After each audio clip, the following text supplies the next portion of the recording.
everybody, welcome back. All right, it seems like the discord in America has reached aviation.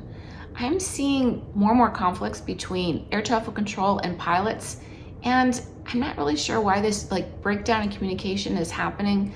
Maybe it's just a lot of new hires on both sides, maybe it's the stress of the job on both sides, but it seems to be a growing problem. I'm going to talk today about something that just happened a few days ago. It didn't make the media because everybody's fine, but I don't know, I want to talk about it. So Lufthansa 458, which is an A319, that seats about 300 people. They flew from Munich, Germany to San Francisco. And coming into San Francisco, they were doing the visuals for 28 left and 28 right.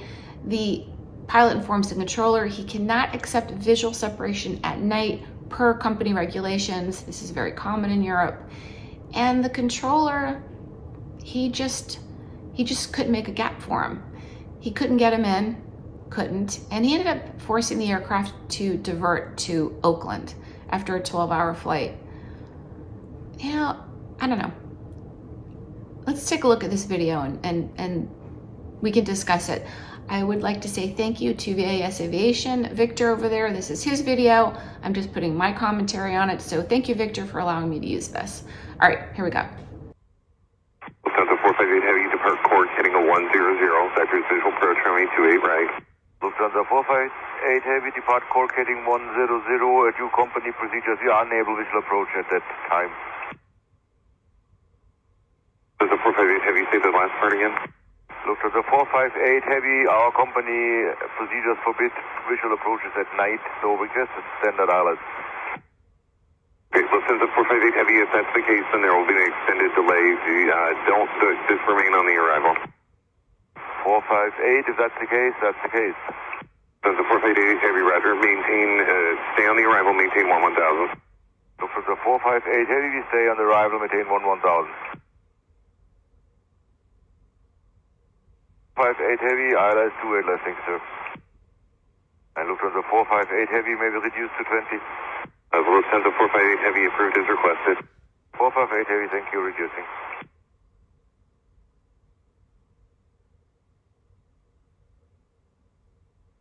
Lufthansa 458 Heavy, just for my planning purposes and the final controller's planning purposes, can you maintain visual separation with aircraft at night?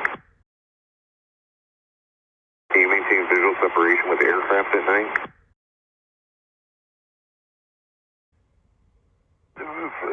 458 Heavy, exactly that one is not allowed. Lufthansa 458 Heavy, roger. All right, so these controllers are talking to each other, and the controller comes back to Lufthansa with a question. So, can you accept visual separation with other aircraft at night?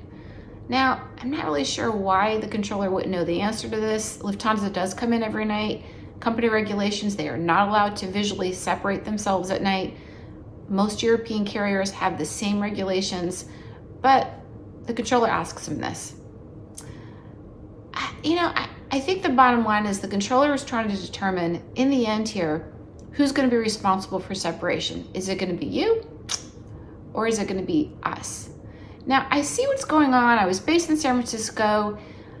I understand what the controllers are doing here. They have parallel runways. When aircraft can visually separate themselves, they can space those aircraft a lot closer together and get more arrivals. That's great. But if you have an airline who cannot accept that, then they need a bigger gap. And the controller has to create that bigger gap, which is work for him, right? He probably has to coordinate it with the controller on the parallel runway because they're so close, which is even more work. Well, it's something though that, I don't know, separation of aircraft, accommodating aircraft in their regulations, it's kind of like the definition of their job. But I understand this is a challenge for the controller. All right. Kind of seemed like this was the beginning of the end though, for Lufthansa landing in San Francisco. Lufthansa 458 Heavy, turn right, heading 180, vector spacing. Lufthansa 458 Heavy, right turn heading 180.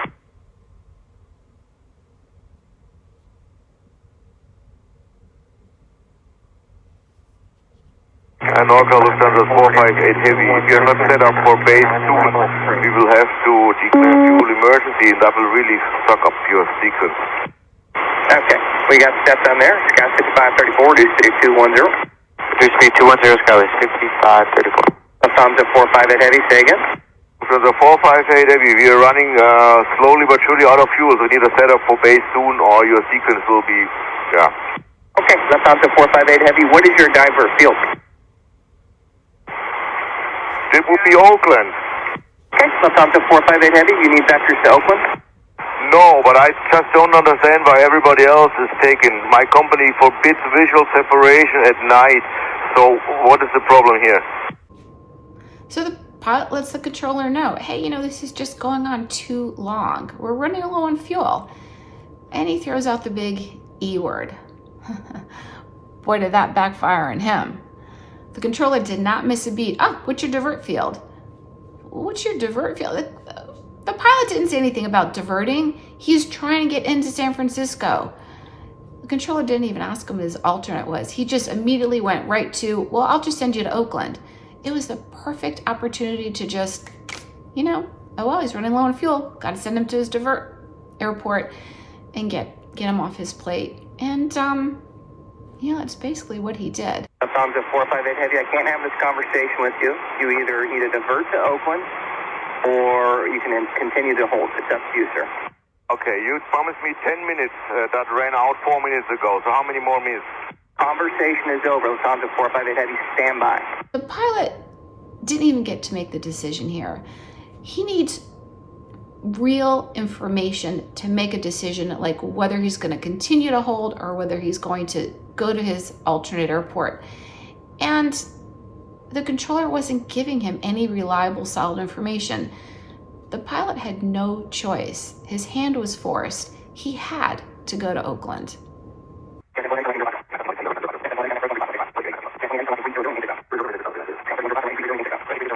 Lufthansa 458 Heavy, what are your intentions? You want to divert? You want to continue to delay? I reckon Lufthansa 458 Heavy. I need an estimate of track miles so I can do my calculation. Okay, Lufthansa 458 Heavy, expect another 10 to 15 minutes delay. All right, so the Lufthansa pilots, they divert and they land at Oakland. All right, end of story. They were inconvenienced, but everybody's safe. But I don't know, it's actually kind of a bigger deal than that, at least in my mind here. So let's think about this. These pilots are coming in to land in San Francisco. That means they're completely set up for San Francisco. They've briefed for San Francisco. They have the approach, the runway, the taxi plan, their missed approach plan. Everything is programmed. Everything in their mind is set up for San Francisco. Now suddenly they're going to an airport that likely they've never been to before. They have to start all over again from scratch, putting all these new numbers, facts, and figures in their head and trying to plan for a completely different airport at night when they're exhausted. And San Francisco and Oakland are pretty darn close to each other, so they don't have much time to do all this. They don't even have the altimeter setting for the airport. All right, so, I'd just like to point out something here. Every time a controller goes to work, he's at his home field, right? He knows that airport or his airspace like the back of his hand.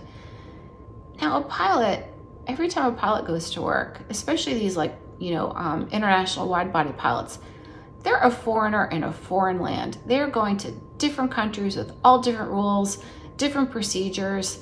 There is a lot of chaos going on in your mind because there's just so much change with every single leg, and being able to prepare for it is pretty important to safety.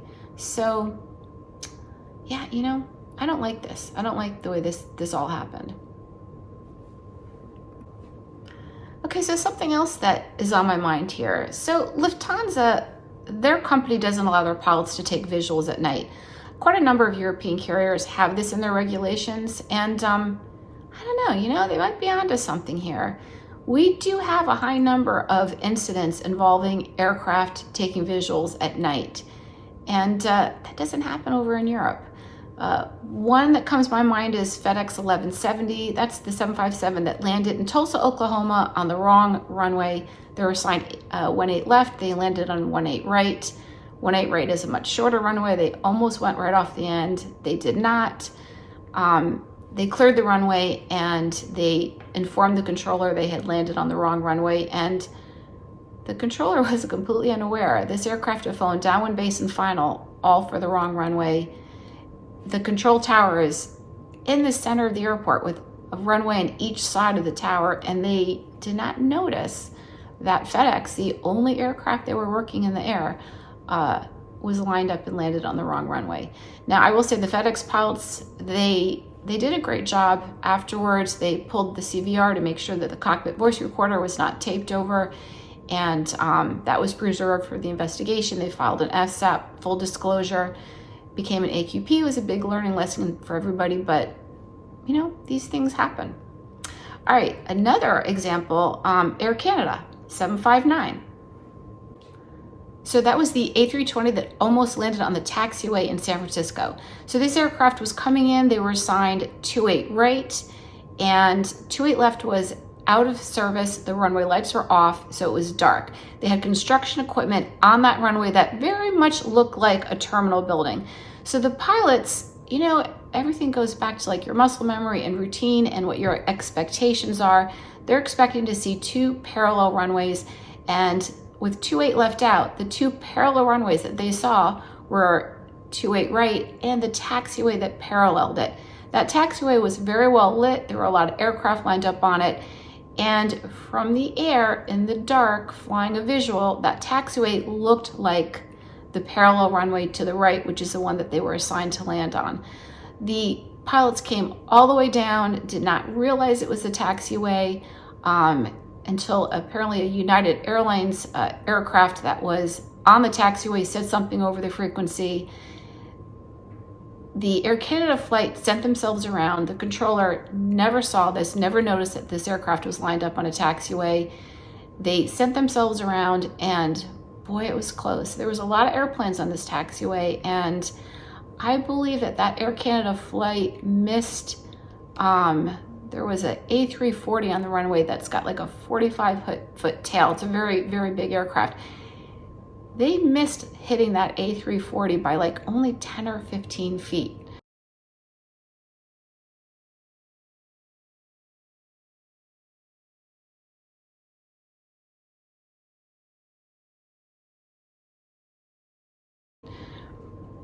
So, you know, visuals at night, you can't count on the controllers. They're busy. You can't count on them providing that separation or noticing when a pilot makes a mistake.